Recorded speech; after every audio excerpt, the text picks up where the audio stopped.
하나님이 선포하시는 최후. 예레미야 22장 10절에서 19절 말씀. 너희는 죽은 자를 위하여 울지 말며 그를 위하여 애통하지 말고 잡혀간 자를 위하여 슬피 울라.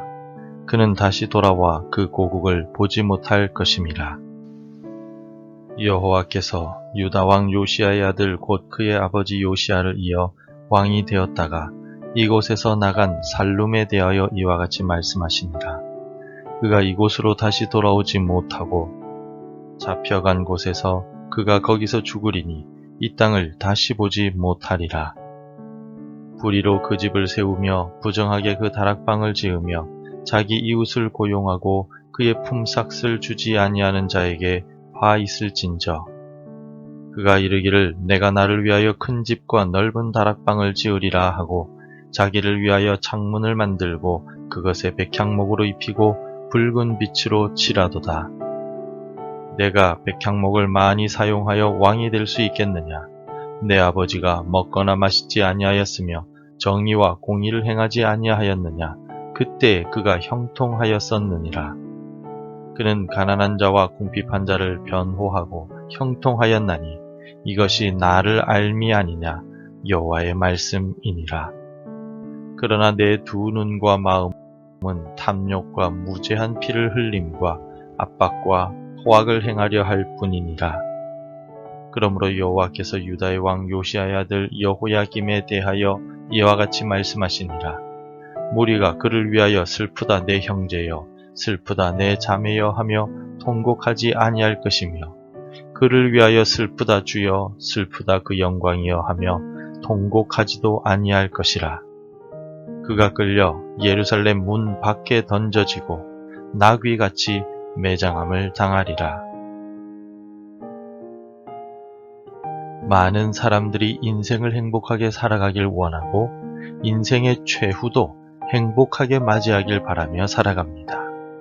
우리나라에서는 예로부터 오복을 중요하게 여기며 오복 중에 하나가 제 명대로 살다가 편안하게 죽는 것을 뜻하는 고종명입니다.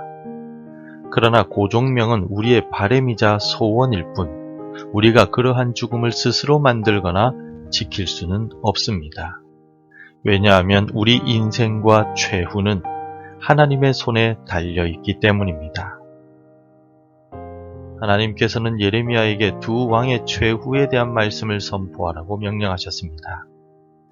그런데 이 명령의 말씀들은 모두 왕들의 비참한 최후에 대한 말씀이었습니다. 왕 앞에서 비참한 최후를 맞이하게 될 것이라고 전하는 것은 매우 공포스러운 일이겠지만 예레미야는 주의 말씀에 순종합니다. 하나님께서는 먼저 살룸 왕에게 심판을 선포하라고 말씀하셨습니다. 살룸은 성전을 정결하게 하고 신앙 부흥 운동을 이끈 요시야 왕의 네 번째 아들이었습니다. 그가 아버지 요시야가 애굽 왕 바로 느고와 전투 중에 전사하여 갑작스럽게 왕이 되었습니다. 여호와께서 유다 왕 요시야의 아들 곧 그의 아버지 요시야를 이어 왕이 되었다가 이곳에서 나간 살룸에 대하여 이와 같이 말씀하시니라. 그가 이곳으로 다시 돌아오지 못하고. 살룸이라는 이름은 그의 개인적인 이름이었고 왕의 이름으로는 여호아하스였습니다.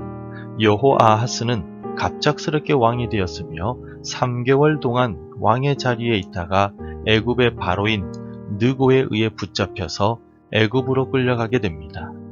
바로 이 시점에 예레미야가 말씀을 선포한 것입니다. 말씀을 선포한 대로 여호아하스, 살룸은 그곳에서 죽고 맙니다. 비록 왕의 자리에 올랐지만 사람의 인생은 아무도 장담할 수 없습니다. 왜냐하면 인생은 하나님 손에 달려있기 때문입니다. 내 인생을 하나님께 맡기실 수 있겠습니까? 하나님이 내 인생을 어떤 길로 인도하시든지 믿으며 순종하며 따라가실 수 있겠습니까?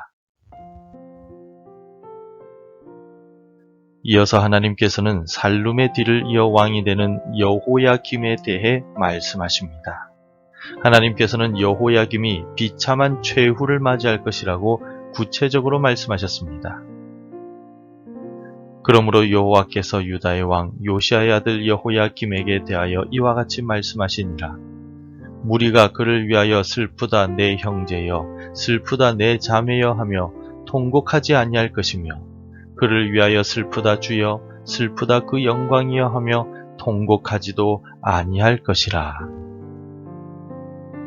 여호야김은 요시아의 둘째 아들이었는데 살룸 왕을 포로로 끌고 간 애굽의 바로 느고가 세운 유다 왕이었습니다. 그는 왕이 되자마자 백향목을 가져다가 왕궁을 화려하게 꾸몄습니다. 무거운 세금을 걷어들이고 왕궁을 위해 일한 백성들에게 임금도 제대로 주지 않았습니다. 그 결과 그는 짐승처럼 죽임을 당하고 바깥에 버려지게 될 것이며 그의 죽음을 슬퍼할 사람이 하나도 없을 것이라고 하나님께서 말씀하셨습니다.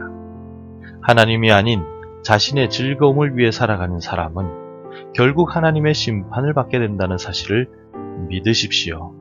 그리고 오늘 하나님의 영광을 위해 살아가십시오. 살룸 왕과 여호야김 왕에게 선포된 최후의 말씀을 비추어 볼 때 우리의 최후의 모습은 어떤 모습이어야만 하겠습니까? 본문을 통해 우리는 어떤 마음과 어떤 인생의 자세를 가져야만 하겠습니까? 우리는 이 땅을 살아가면서 하나님의 주권을 인정하며 살아가야 합니다. 15절 말씀을 보면 여호야김은 왕이 되자마자 백향목을 가져다가 자신의 왕궁을 화려하게 꾸몄습니다. 화려한 집에 사는 사람이 존귀한 사람이라고 착각하고 있었기 때문입니다. 오늘 우리도 돈을 많이 벌고 재물이 많은 사람만 복을 받은 사람이라고 착각합니다. 모든 일이 내 뜻대로 잘 되는 것이 복 있는 인생이라고 착각합니다. 하지만 진짜 복이 있는 사람은 하나님의 주권을 겸손하게 인정하며 주님 뜻대로 살아가는 사람입니다. 잘 될 때나 잘 되지 않을 때나 변함없이 하나님의 주권을 인정하며 살아갑시다. 그리할 때 우리의 최후는 하나님께서 인정해 주시고 은혜를 주시는 평안한 인생, 평안한 최후를 맞이할 수 있을 것입니다. 기도하겠습니다. 우리의 생사화복을 주관하시는 권능의 하나님, 오늘 우리의 인생을 주님께 맡기며 주님의 뜻에 순종하며 살아가기로 결단합니다. 오늘도 나를 통하여 하나님의 영광을 나타내는 삶을 살게 하시고 말씀을 듣고 순종하며 살아가는 인생이 되게 도와주옵소서. 예수님의 이름으로 기도드립니다. 아멘. 계속해서 함께 기도해 주시기 바랍니다. 하나님이 내 인생의 주인이심을 고백하며 살게 하소서. 하나님의 말씀을 주야로 묵상하며 순종하게 하소서. 우리 자녀들이 하나님 앞에서 겸손하게 하소서. 복음 전해야 할 한 사람이 생각나게 하소서. 오늘도 말씀대로 살아가며 열매 맺는 하루가 되시기를 축복합니다.